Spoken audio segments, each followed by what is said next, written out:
In this video, we'll learn about the third law of motion and conservation of momentum. So, what was the first law? First law के according क्या था कि अगर कोई object rest में है तो वो रेस्ट में ही रहेगा, या अगर कोई ऑब्जेक्ट मोशन में है तो वो मोशन में ही रहेगा, unless it is compelled to change its state by an external force. जब तक उसको कोई दूसरा फोर्स लगेगा नहीं, तब तक वो अपना स्टेट ऑफ मोशन चेंज नहीं करेगा. ये फर्स्ट लॉ था. फर्स्ट लॉ के अंडर हम लोगों को इनर्शिया का कंसेप्ट समझ आया था. फिर हम लोग सेकेंड लॉ पढ़े थे. सेकेंड लॉ था कि rate of change of momentum is directly proportional to force applied. जितना ज़्यादा फोर्स रहेगा, मोमेंटम उतना जल्दी जल्दी चेंज होगा. और इसके बेसिस पे हम लोग फोर्स का फॉर्मूला डिराइव किए थे, F=ma. Now comes the third law of motion.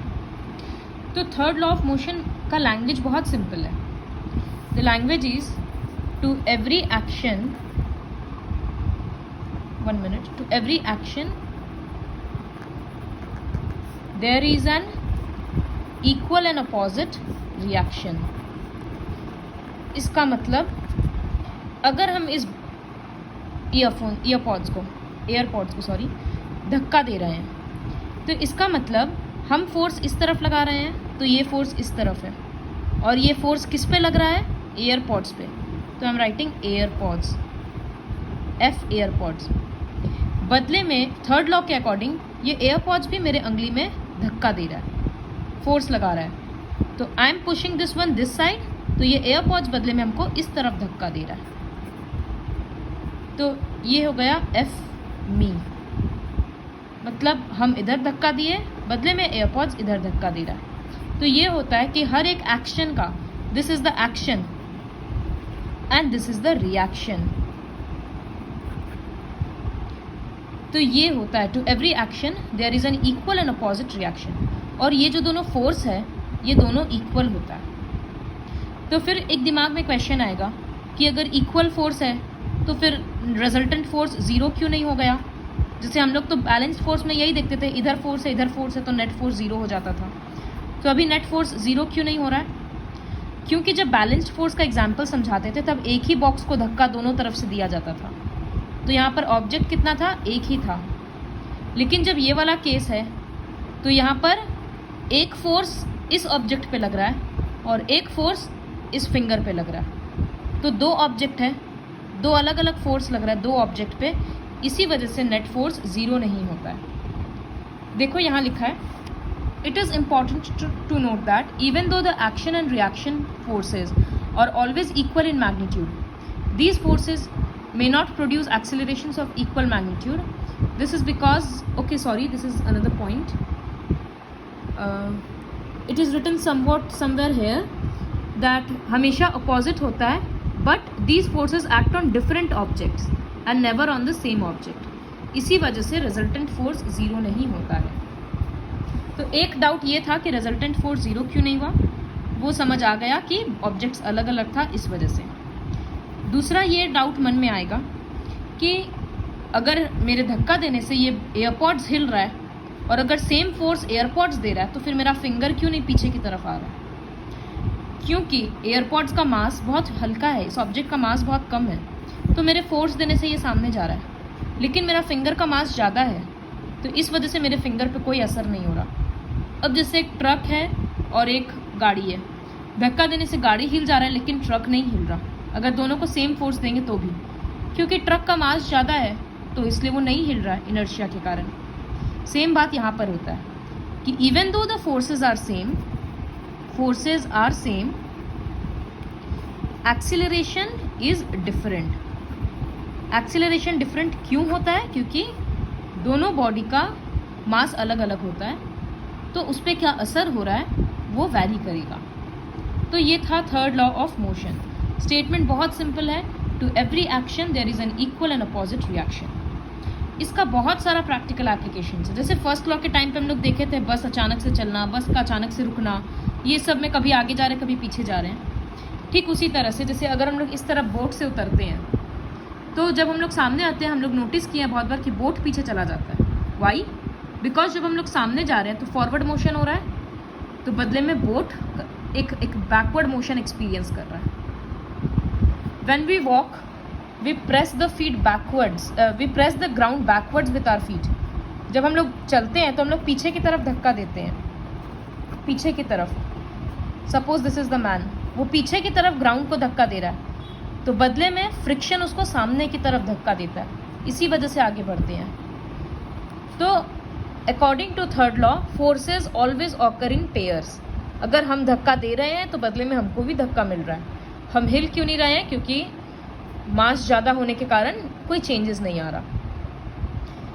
इसी तरह से हर बार ऐसा केस नहीं होता कि चेंज नहीं आता. सपोज एक गन से जब बुलेट फायर किया जाता है, तो जब बुलेट फायर होता है, बुलेट इस तरफ जाता है, तो बदले में बुलेट भी तो फिर गन पे फोर्स लगाएगा ना, तो गन भी पीछे जाएगा. बुलेट तो बहुत स्पीड से 1-2 सेकंड में ही कितना आगे चला जाएगा, तो फिर गन भी उतने ही स्पीड से पीछे क्यों नहीं आता है? गन बस थोड़ा सा पीछे आता है, हाथ में जर्क जैसा आता है, बस थोड़ा सा पीछे आएगा गन फायर करेंगे तो वो थोड़ा सा क्यों हुआ? क्योंकि बुलेट का वेट बहुत हल्का था, तो वो फोर्स लगाने से बहुत दूर गया. लेकिन गन का वेट ज़्यादा है, तो फोर्स लगाने से वो थोड़ा सा पीछे आया. तो वो पीछे आने को रिकॉइल फोर्स बोलते हैं, और उस वेलोसिटी को रिकॉइल वेलोसिटी बोलते हैं. इसी तरह से जब फायरमैन लोग आग बुझाता है, तो वो एकदम मोटा मोटा होज पाइप होता है, तो वो कंट्रोल करना बहुत मुश्किल होता है, क्योंकि उस पाइप से सामने की तरफ से पानी निकल रहा है और एकदम स्पीड में पानी निकल रहा है. तो एक फोर्स इधर है, तो बदले में पानी इस पाइप पे फोर्स लगाता है इस तरफ में. तो जो इंसान इसको पकड़ा हुआ है पाइप को, उसको बहुत मुश्किल से पकड़ के रखना पड़ता है, क्योंकि ये कॉन्स्टेंटली पीछे की तरफ आता है, तो शोल्डर्स में दर्द हो जाता है. तो यही चीज़ है कि हर एक फोर्स के लिए एक अपोजिट फोर्स अपोजिट डायरेक्शन में होता है, जिसका मैग्नीट्यूड सेम होता है. So this was all about third law. अब इसके बेसिस पे हम लोग एक फॉर्मूला डिराइव करेंगे. And first the theory, conservation of momentum. जिस तरह से कंजर्वेशन ऑफ एनर्जी हम लोग पढ़े थे, that energy is always constant, it can neither be created nor be destroyed. तो law of conservation of mass होता है कि एक केमिकल रिएक्शन जब होता है, सपोज x और y रिएक्ट करके z प्लस w बनाया, तो अगर x और y मिलाकर 20 ग्राम था, तो z और w मिलाकर भी 20 ग्राम होगा. अगर 20 ग्राम नहीं होगा तो बदले में थोड़ा एनर्जी रिलीज होगा. तो यही होता है कि मास कांस्टेंट रहता है. उसी तरह से अगर एक ऑब्जेक्ट A एक दूसरे ऑब्जेक्ट B से टकराएगा, तो टकराने के बाद जब दोनों अलग हो जाएगा, ये A और B टकरा गया, टकराने के बाद जब दोनों अलग हो जाएगा, तो दोनों का मोमेंटम, टोटल मोमेंटम सेम रहेगा. कैसे डिराइव करते हैं? So what is the statement for conservation of momentum? Conservation of momentum states that momentum of the objects before collision is equal to the momentum of objects after collision. तो ये before collision है, मतलब टकराने के पहले. Collision मतलब टकराना. जब दो ऑब्जेक्ट टकरा रहा है तो ये हो जाएगा ड्यूरिंग कॉलिजन, और टकरा कर फिर अलग हो गया तो ये हो गया आफ्टर कॉलिजन. अब इसमें डिराइव कैसे करेंगे? तो will have to assume a lot of things, like let the mass of object A be ma, and the mass of object B be mb. तो दोनों का मास डिसाइड हो गया. let the initial velocity of A and B be, initial velocity u से होता है, तो इसका इनिशियल वेलोसिटी ua और इसका initial velocity ub and ub respectively, and there final velocities भी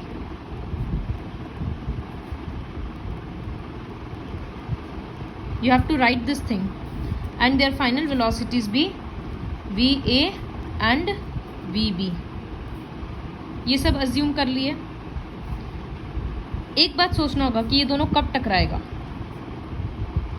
जब इसका स्पीड ज़्यादा होगा और इसका स्पीड कम होगा तभी ये सामने आकर टकराएगा। Suppose you are running and पीछे हम दौड़ रहे हैं और मेरा स्पीड ज़्यादा है, तो अगर पीछे से कोई ज़्यादा स्पीड में आएगा तभी जाकर दो बॉडीज़ टकराएगा।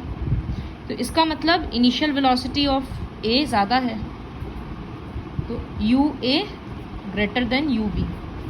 ये कंडीशन लिखेंगे तभी समझ में आएगा कि दो ऑब्जेक्ट्स टकरा रहा है। तो ये सारा अजम्पशन पार्ट हो गया हम लोगों का। अब हम लोग लिखेंगे सम ऑफ मोमेंटा। मोमेंटा मतलब मोमेंटम का प्लूरल फॉर्म है, तो दो ऑब्जेक्ट्स हैं इसी वजह से दोनों का मोमेंटम तो प्लूरल होकर momenta. Sum of momenta before collision. Before collision momentum p equals to क्या होता है, mv, मास इनटू वेलोसिटी। तो एक बार फर्स्ट ऑब्जेक्ट का मास लेंगे ma और इनिशियल है ना, सम ऑफ मोमेंटा बिफोर कॉलिजन है तो मतलब इनिशियल वेलोसिटी लेना होगा तो ua प्लस दूसरे ऑब्जेक्ट के लिए मोमेंटम mb ub। ये हो गया इनिशियल मोमेंटम और मोमेंटम बिफोर कॉलिजन। इसी तरह से सम ऑफ मोमेंटा आफ्टर कॉलिजन, तो फिर से mv होगा। तो फर्स्ट ऑब्जेक्ट के लिए मास ma, velocity va plus second object का मास mb, वेलोसिटी vb। तो ये हम लोग दिखा दिए कि मोमेंटम कितना है पहले में और बाद में। अब हम लोगों को क्या दिखाना है कि ये दोनों इक्वल है, तभी तो कंजर्वेशन ऑफ मोमेंटम का थ्योरी प्रूव होगा ना, that momentum before collision is equal to momentum after collision.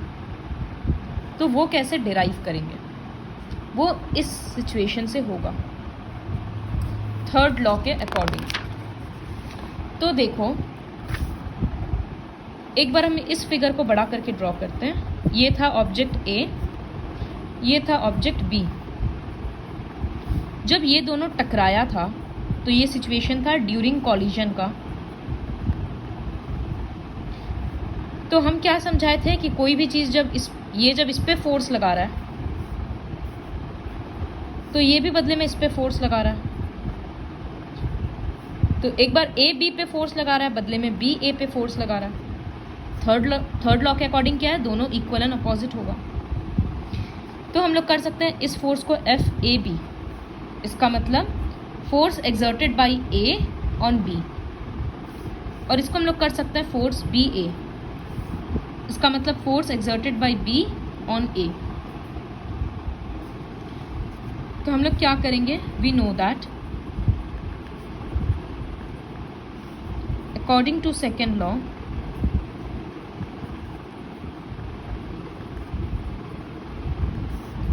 F equals to ma, ये हम लोगों को पता है।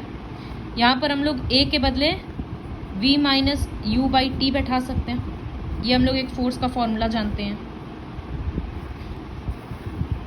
Now according to third law के अकॉर्डिंग क्या है, F A B equals to F B A. ये दोनों फोर्स इक्वल है और अपोजिट है तो माइनस साइन देना होगा। तो थर्ड लॉ के अकॉर्डिंग ये जो फोर्स लगाएगा उतना ही फोर्स ये भी लगाएगा, लेकिन अपोजिट डायरेक्शन में। तो उसको मैथमेटिकली ऐसे लिखेंगे। अब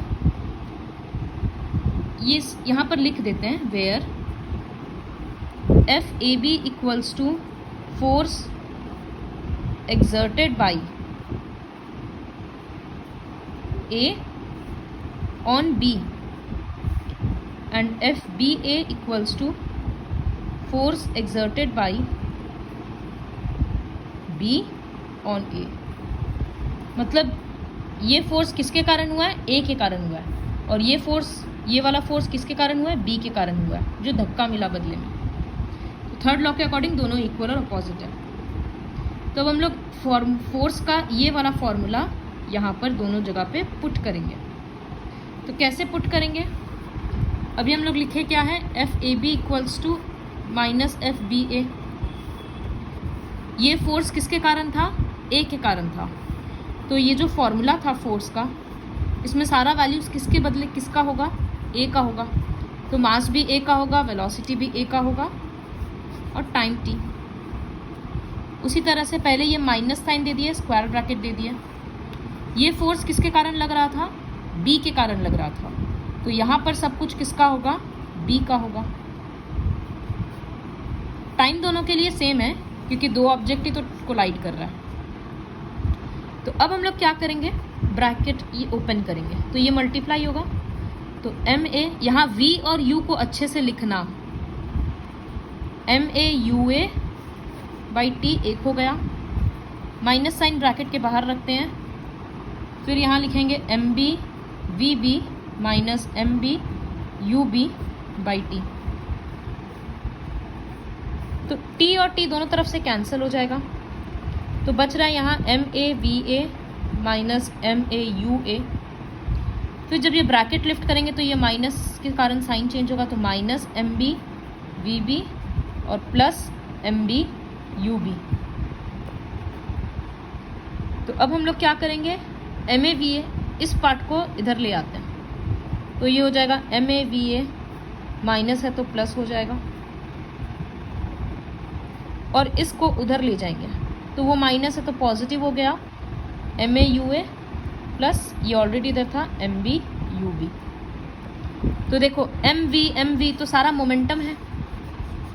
अब ये कौन सा मोमेंटम है, v है, मतलब फाइनल मोमेंटम है किस ऑब्जेक्ट का, a का, और ये फाइनल मोमेंटम है b का।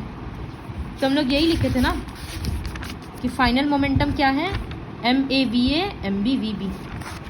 तो हम लोग लिख सकते हैं which implies momentum after collision is equals to, ये इनिशियल मोमेंटम है दोनों ऑब्जेक्ट का, तो मोमेंटम बिफोर कॉलिजन। तो ये प्रूव हो गया law of conservation of momentum. जो लॉ बोल रहा था कि अगर दो ऑब्जेक्ट टकराता है तो मोमेंटम टकराने के पहले और टकराने के बाद सेम होता है। जैसे अगर एक केमिकल रिएक्शन हुआ है तो जितना मास पहले था टोटल उतना ही मास बाद में रहेगा, ठीक वैसे ही दो ऑब्जेक्ट टकराता है तो जितना मोमेंटम पहले था उतना ही मोमेंटम बाद में रहेगा। तो इसको हम लोग प्रूव किए। एक बार शॉर्ट में फिर से बताएंगे कैसे प्रूव किए। तो हम लोग दो ऑब्जेक्ट एज्यूम किए थे ए बी, दोनों का मास, दोनों का इनिशियल वेलोसिटी, दोनों का फाइनल वेलोसिटी, हम लोग सब कुछ एज्यूम किए थे। और एक कंडीशन क्या एज्यूम किए थे कि u A greater than u B, पीछे वाले का वेलोसिटी ज़्यादा है। फिर हम लोग दिखाए थे कि पहले मोमेंटम कितना है और बाद में मोमेंटम कितना है। फिर हम लोग सेकेंड लॉ के अकॉर्डिंग जो फोर्स का फॉर्मूला है F equals to m a से डिराइव किए m v minus u by t. और थर्ड लॉ के अकॉर्डिंग लिखे कि जब ऑब्जेक्ट्स कोलाइड कर रहा है तो जितना फोर्स इधर है उतना ही फोर्स इधर है, तो F A B equals to F minus F B A. फिर एफ ए बी मतलब किसके कारण फोर्स लग रहा था, फर्स्ट ऑब्जेक्ट के कारण, तो यहाँ पर सब कुछ फर्स्ट ऑब्जेक्ट का हो गया। उसी तरह से एफ बी ए बी के कारण हो रहा था, तो यहाँ सब कुछ सेकेंड ऑब्जेक्ट का हो गया। फिर तो नॉर्मल मैथमेटिक्स है, टी टी कैंसिल हो गया, ब्रैकेट ओपन हो गया, इधर उधर शिफ्ट करके ये इक्वेशन को डिराइव किया। तो जितना सिंपल थर्ड इक्वेशन है इससे प्रैक्टिकल एप्लीकेशंस बहुत सारा आएगा। जस्टिफाई आएगा, when a bullet is fired why does a gun recoils, कि गन रिकॉइल क्यों करता है, होस पाइप को पकड़ने में दिक्कत क्यों होता है, जब सेलर जंप करता है तो बोट पीछे क्यों जाता है। इस तरह का जस्टिफिकेशन आएगा सारा, जो ग्रेजुअली तुम लोगों को आ जाएगा लिखने के लिए। फिर हम लोग कंजर्वेशन ऑफ मोमेंटम प्रूव किए। This is already a lot, so I just do 2 sums ये बताने के लिए कि कंजर्वेशन ऑफ मोमेंटम से न्यूमेरिकल्स कैसा आएगा। इससे ज़्यादा कुछ नहीं कराएंगे। सो देखो, प्लीज़ वीडियो को ध्यान से देखना और स्पेशली ये पोर्शन को, न्यूमेरिकल्स कैसे करना है ये एक ही बार में समझ में आ जाएगा। एजम्पशन पार्ट जो है उसको लिखना फिजिक्स में बहुत ज़रूरी होता है। तो आई एम एक्सप्लेनिंग एक्सरसाइज 9.6। ठीक है, a bullet of mass 200 gram is horizontally fired with a velocity of 150 metre per second. तो इसका मतलब एक बुलेट है जिसका मास है 20 ग्राम। तो हम लिखते हैं गिवन पार्ट हमेशा ज़रूरी होता है, तो गिवन मास ऑफ बुलेट, इसको हम स्मॉल m ले लेते हैं, 20 ग्राम है। ग्राम स्टैंडर्ड यूनिट नहीं है, केजी में कन्वर्ट करेंगे 20/1000 equals to 0.2 kg, sorry 0.02 kg। फिर एक चीज़ याद रखना कि मोमेंटम के क्वेश्चंस में हमेशा दो ऑब्जेक्ट रहता है, मतलब यहाँ पर दो ऑब्जेक्ट क्या है, बुलेट है तो गन भी है। तो हर चीज़, बुलेट का मास हो गया, बुलेट का इनिशियल वेलोसिटी चाहिए, इनिशियल वेलोसिटी, इसको m1 लिख लो, बेटर रहेगा, m1 initial velocity of bullet, comma देकर u1 पता करना है, final velocity of bullet, comma v1 equals to पता करना है। इसी तरह से initial velocity of pistol, comma u2, फिर final velocity of pistol v2 और मास ऑफ पिस्टल m2। ये 6 चीज़ लिखना ज़रूरी होता है, m1 u1 v1 m2 u2 v2। 6 चीज़ कभी दिया हुआ नहीं रहेगा, लेकिन ऐसे गिवन पार्ट में लिखना ज़रूरी होता है। तो समझ में आ गया, बुलेट का मास 0.02 kg है। अब क्वेश्चन आगे पढ़ते हैं। Is horizontally fired with the velocity of 150 metre per second from a pistol of mass 2 kg। Pistol of mass 2 kg है, मतलब m2 2 kg है, स्टैंडर्ड यूनिट है तो ठीक है। जिसे हम तुम लोगों को स्टोन का क्वेश्चन समझाए थे कि स्टोन अगर ऊपर जाता है तो हमेशा v को 0 मान लिया जाता है, क्योंकि ऊपर जाकर वो रेस्ट में ही आएगा। तो इसी तरह से याद रखना, जब एक गन फायर, एक बुलेट फायर किया जाता है और हम लोगों को ये नहीं पता कि बुलेट आगे जाके रुक रहा है या नहीं, तो क्वेश्चन में जो वेलोसिटी दिया हुआ है वो हमेशा फाइनल वेलोसिटी होता है। तो तुमको एज्यूम करना होगा कि बुलेट रेस्ट से शुरू हुआ था, मतलब गन रुका हुआ था। तो initial velocity of bullet 0 metre per second होगा और फाइनल 150 मीटर पर सेकेंड होगा। फिर जब हम गन पकड़े हुए हैं तो गन भी तो रेस्ट में ही है ना, तो इसीलिए इनिशियल वेलोसिटी ऑफ पिस्टल भी 0 मीटर पर सेकेंड होगा। Find the recoil velocity of the pistol, recoil मतलब ही वो पीछे किससे आ रहा है, तो v2 ही निकालना है। कैसे निकालेंगे, इतना लिखने के बाद लिखेंगे according to law of conservation of momentum. हम MAUA ये लिखे थे, see what I have written MAVA, MBVB, तो A के बदले 1 लिख देते हैं, M1 V1 plus M2 V2 equals to M1 U1 plus M2 U2। तो यही चीज़ हम लोग लिखेंगे, final momentum equals to initial momentum. तो यहाँ हम लोग लिखेंगे according to law of conservation of momentum M1 U1 plus M2 U2 equals to M1 V1 plus M2 V2। अब सबका वैल्यूज अच्छे से पुट करो। M1 मतलब mass of the bullet 0.02, U1 0 आया था, प्लस M2 2 kg और U2 कितना है 0 इक्वल्स टू, फिर M1 के बदले 0.02, V1 के बदले 150 प्लस M2 के बदले 2 kg, V2 का वैल्यू पता नहीं, ऐसे। तो एनीथिंग मल्टीप्लाइड विद 0 इज 0, तो 0 प्लस 0।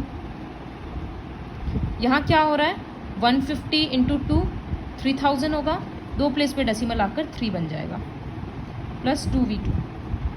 ये तो 0 हो ही गया, 3 उधर आकर -3 हो जाएगा। अब ये 2 नीचे चला जाएगा, तो V2 का वैल्यू कितना आया, -1.5। इसका मतलब क्या था कि जब बुलेट 150 मीटर पर सेकेंड के स्पीड से आगे जाएगा तो गन 1.5 मीटर पर सेकेंड के स्पीड से पीछे आएगा। तो देखो क्लियरली समझ में आ रहा है 150 मीटर पर सेकेंड मतलब कितना स्पीड होता है, और बदले में गन सिर्फ 1.5 मीटर पर सेकेंड आ रहा है। क्यों? क्योंकि वेट का कितना डिफरेंस है, ये 0.02 kg है और यहाँ पर 2 kg है। बुलेट के कंपैरिजन में पिस्टल बहुत हैवी है, इसी वजह से उसका रिकॉइल वेलोसिटी बहुत कम है। तो ये सब एग्जाम्पल्स प्रैक्टिस करने से बहुत इजीली क्वेश्चंस हम लोग कर पाएंगे। फिर जैसे इसी तरह से क्वेश्चन नंबर 3 है,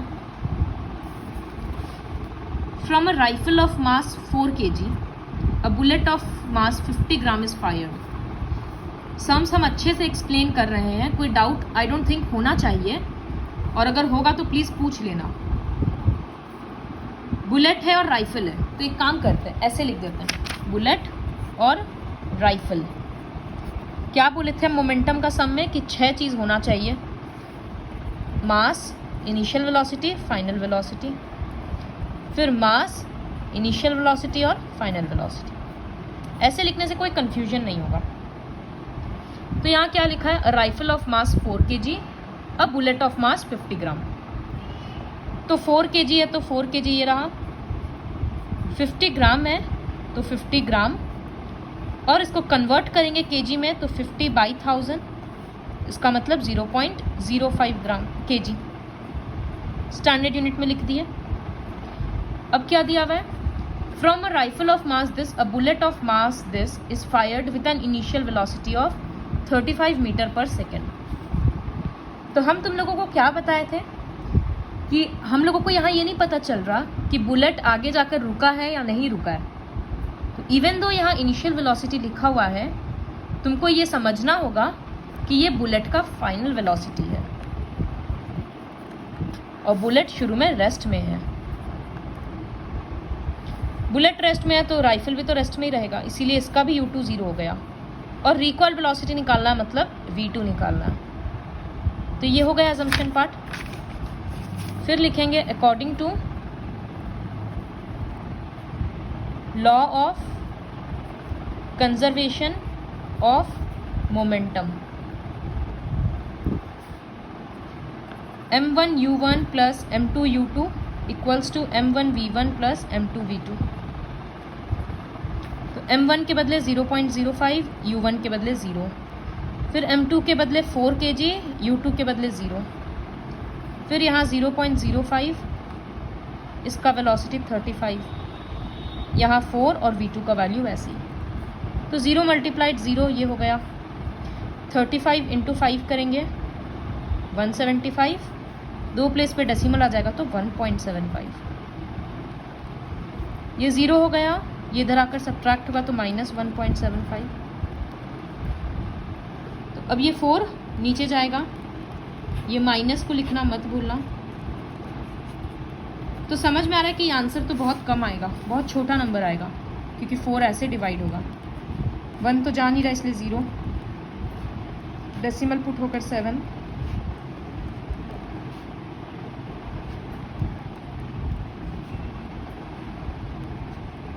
तो वेलोसिटी कितना आया, v2 इक्वल्स टू -0.4375। देखो कितना कम वेलोसिटी से वो रिकॉइल करेगा, क्योंकि मास का बहुत डिफरेंस होता है। तो अगर हम लोग ये अजम्पशन पार्ट मोमेंटम के कंसेप्ट में अच्छे से लिखेंगे तो सम्स करना बहुत ईजी हो जाएगा। So please watch the video twice and do these sums which I have done.